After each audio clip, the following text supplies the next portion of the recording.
Hello everyone, welcome to the channel. I am doctor Alisha Gupta और आज के इस वीडियो में हम वर्टिगो यानी चक्कर आना, इसके कुछ कॉजेज़ के बारे में जानेंगे, सिम्टम्स यानी लक्षण के बारे में और कुछ फिजियोथेरेपी एक्सरसाइज के बारे में जानेंगे। अब हम जानते हैं ये वर्टिगो होता क्या है। वर्टिगो का मतलब होता है चक्कर आना। इसमें क्या होता है कि हमारा जो सर है वो घूमने लगता है, हमारे आंखों के सामने अंधेरा सा छा जाता है और कभी कभी ऐसा लगता है कि कुछ नज़र ही नहीं आ रहा है और पूरा जो इन्वायरमेंट है हमारे आसपास का, फॉर एग्जांपल जैसे मैं रूम में बैठी हूँ तो ऐसे रूम में बैठने से लगता है कि पूरा रूम भी घूम रहा है और हमें हेडेक फील होता है। और it can be because of low BP, या हमारा जो ब्लड प्रेशर है कम होने की वजह से, या फिर शरीर में खून की कमी होने की वजह से, या पैनिक अटैक या स्ट्रेस की वजह से भी हमें वर्टिगो हो सकता है। अब हम जानते हैं इसके कॉजेज़ यानी कारण के बारे में। वैसे तो बहुत सारी कंडीशंस होती है जिसमें हमें चक्कर आ सकते हैं, जैसे कोई सर्वाइकल रिलेटेड प्रॉब्लम हो तो उसकी वजह से भी हमें चक्कर आ सकते हैं, या स्ट्रेस है बीपी के लो होने की वजह से, ये सब कंडीशंस की वजह से भी हमें चक्कर आ सकते हैं। पर जो मेन कारण होता है उसमें क्या होता है कि जो हमारा इनर ईयर है यानी जो कान के अंदर वाला पार्ट है उसमें इम्बैलेंस होने की वजह से भी हमें चक्कर आते हैं। और जो दूसरा कारण है वो है सीएनएस, सेंट्रल नर्वस सिस्टम का भी यदि कोई प्रॉब्लम है यानी जो हमारे मस्तिष्क की कोई बीमारी है तो उस वजह से भी हमें चक्कर आ सकते हैं।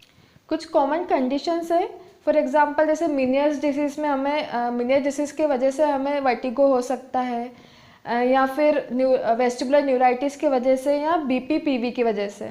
तो जो मेनली क्या होता है कि जो बीपीपीवी के जो चांसेस होते हैं वो 35 से 40% होते हैं कि हमें उसकी वजह से वर्टिगो हो सकता है। अब हम जानते हैं कि ये बीपीपीवी होता क्या है। तो बीपीपीवी का मतलब होता है बेनाइन पैरोक्सिमल पोजिशनल वर्टिगो। तो बेनाइन का मतलब होता है नॉन लाइफ थ्रेटनिंग, यानी हमें इससे कोई जान की हानि नहीं होती है, कोई दिक्कत वाली बात नहीं है। और जो है नेक्स्ट है पैरोक्सिमल यानी सडन या टेम्प्रेरी, हमें सडन से चक्कर आने लगते हैं कोई भी पोजीशन चेंज करने पे। नेक्स्ट है पोजिशनल यानी रिलेटेड टू मूवमेंट, हम कुछ ऐसा मूवमेंट कर रहे हैं, ऐसा हेड का मूवमेंट कर रहे हैं जिससे हमें चक्कर आ सकते हैं। नेक्स्ट है वर्टिगो यानी गिडीनेस, चक्कर आना। तो जैसे कि मैंने आपको बताया कि वर्टिगो आने का जो मेन जो कॉज है वो बीपीपीवी है।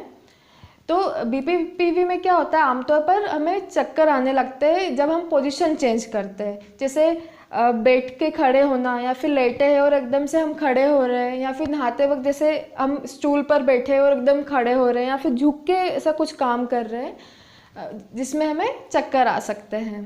तो इसमें क्या होता है, इस कंडीशन में जो हमारे इनर ईयर है यानी जो हमारे कान का अंदर वाला पार्ट है उसमें कैल्शियम कार्बोनेट का कचरा जम जाता है। उस वजह से हमें जो इनर ईयर में इम्बैलेंस हो जाता है और हमें चक्कर आने लगता है। और ऐसे तो ये किसी भी एज ग्रुप में हो सकता है, पर मेनली ये ओल्ड एज में होता है, या फिर हमें कभी सर की चोट लग गई है, या फिर हम या तो पेशेंट बेड रिडन है, काफ़ी समय से वो बेड रेस्ट पे है, तो उसके ईयर में इन्फेक्शन होने की वजह से भी हमें ये कंडीशन हो सकती है। अब हम जानते हैं इसके सिम्टम्स यानी लक्षण के बारे में। तो इसका जो मेन जो प्रॉब्लम होती है वो होती है बैलेंस प्रॉब्लम। वॉकिंग करते वक्त या खड़े तो ऐसा लगता है हम एक साइड गिर जाएंगे, तो ये बैलेंस प्रॉब्लम हमें होती है। कम सुनाई देना शुरू हो जाता है किसी कंडीशंस में, या तो फिर हमें हाइट का डर होता है, या फिर जहाँ पर बहुत शोर हो रहा है तो उससे भी हमें डर लगने लगता है। कभी वॉमिटिंग सेंसेशन आते हैं, हेडेक होने लगता है, और जैसे कि वर्टिगो यानी चक्कर आने लगते हैं। हमें कुछ बातों का ध्यान रखना है, जैसे मैंने बताया कि वर्टिगो में हमें पोजीशन चेंज यानी ऐसा कुछ मूवमेंट हम करते हैं, हेड का मूवमेंट, या फिर कुछ पोजीशन चेंज करते हैं तो हमें चक्कर आने लगते हैं, हेडेक होने लगता है। तो कुछ बातों का ध्यान रखना है, जैसे फॉर एग्जांपल हम बेड पे लेटे हुए हैं और हमें बैठना है, तो हमें लेटे हुए पोजीशन में एटलीस्ट कुछ सेकंड का रेस्ट करना है। फॉर एग्जांपल हम 20 से 30 सेकंड का हमें रेस्ट करना है, उसके बाद हमें बैठना है, फिर हमें कुछ सेकंड का रेस्ट करना है, फिर हम खड़े होकर वॉकिंग कर सकते हैं। तो मेरा कहने का मतलब ये है कि आप कुछ भी जो पोजीशन चेंज कर रहे हैं उस वक्त आपको बीच बीच में कुछ सेकंड का होल्ड करना है। सडन यदि आप मूवमेंट करते हैं तो आपको चक्कर आने के या फिर फॉल होने के चांसेस ज़्यादा हो जाते हैं। फॉर एग्जांपल मैं बात करूँ कि यदि बाथरूम में यदि हम नहाने की बात करें, या फिर कुछ भी ऐसे ऑब्जेक्ट जो हमें नीचे से उठाना है, तो उस वजह से भी हमें चक्कर आ सकते हैं। तो उस कंडीशन में हम क्या कर सकते हैं, या तो उस पोजीशन को या फिर उस चीज़ को मॉडिफाई कर लें, या तो फिर हम रेस्ट टाइम बीच बीच में जो जैसे मैंने आपको बताया कुछ भी मूवमेंट करने के बीच में हम रेस्ट ले सकते हैं कुछ सेकंड का। आइए हम स्टार्ट करते हैं हमारी फिजियोथेरेपी एक्सरसाइज। तो जो हमारी पहली एक्सरसाइज है उसमें हमें हेड को ऊपर से नीचे ले जाना है इस तरीके से। और याद रखिए जो भी एक्सरसाइज कर रहे हैं हमें स्लो करना है, फास्ट करेंगे तो फिर से हमें चक्कर आने के चांसेस हो सकते हैं।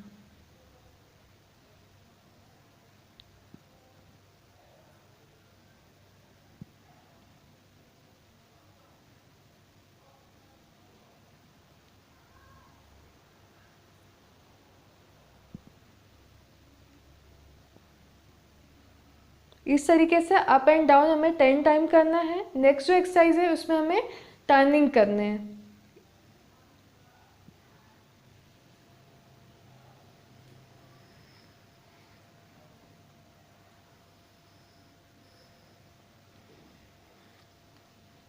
याद रखना है हमें पूरी प्रोसेस स्लो करनी है एंड रिलैक्स। हमारी जो नेक्स्ट एक्सरसाइज है उसमें हमें आई बॉल का मूवमेंट करना है। तो जो फर्स्ट मूवमेंट है वो है up and down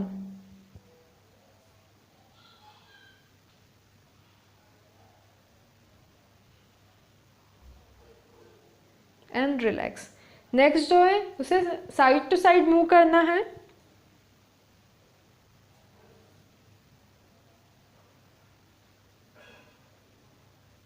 and relax. Next है up corner and down corner हमें मूव करना है।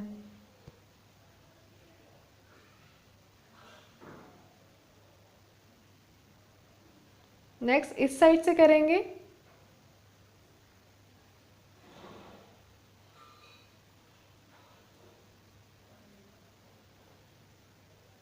And relax. अब हमें इस तरीके से फिंगर को सामने की ओर रखना है और इसे देखते हुए हमें हेड को टर्न करना है और आंखें इसकी ओर ही होना चाहिए।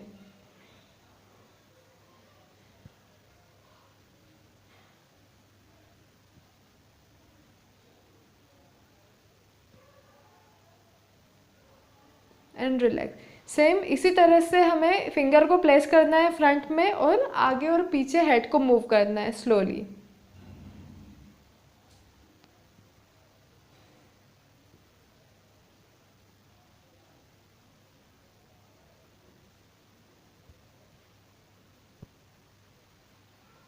And relax. नेक्स्ट जो एक्सरसाइज है उसमें हेड स्टेबल रहेगा और फिंगर मूव करेगी और हमें फिंगर के साथ हमें हमारी आई बॉल भी मूव करना है।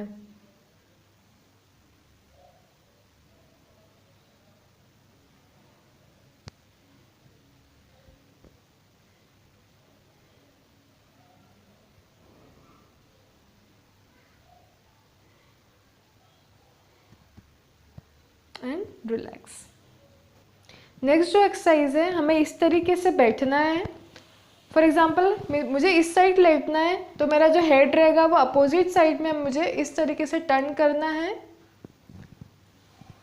इस तरीके से हम हेड को उसी पोजीशन में रखेंगे और इस तरीके से लेट जाएंगे।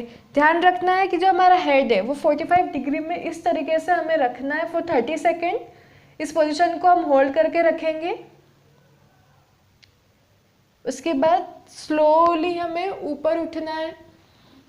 इस पोजीशन को 30 सेकेंड के लिए होल्ड करके रखेंगे। फिर उसी तरह अपोजिट साइड में इस तरीके से हम अपोजिट साइड में हेड को मूव करेंगे, नीचे की ओर झुकेंगे और हेड को 45 डिग्री पर रखेंगे 30 सेकेंड के लिए। फिर आराम से उठना है एंड रिलैक्स। जैसे कि मैंने जो आपको सिम्टम्स बताए, आपको यदि वो सिम्टम्स महसूस हो रहे हैं तो आप डॉक्टर के पास जा सकते हैं या फिर फिजिकल थेरेपिस्ट के पास जा सकते हैं ताकि वो आपको प्रॉपर डायग्नोस करके बता सके कि वो इनर ईयर वाला प्रॉब्लम है या फिर कोई सेंट्रल नर्वस सिस्टम रिलेटेड कुछ प्रॉब्लम है। डायग्नोसिस के बाद आप ये एक्सरसाइज कर सकते हैं। आई होप आपके लिए वीडियो हेल्पफुल रहा होगा। Thank you for watching the video. Please like the video and subscribe the channel for more physiotherapy updates.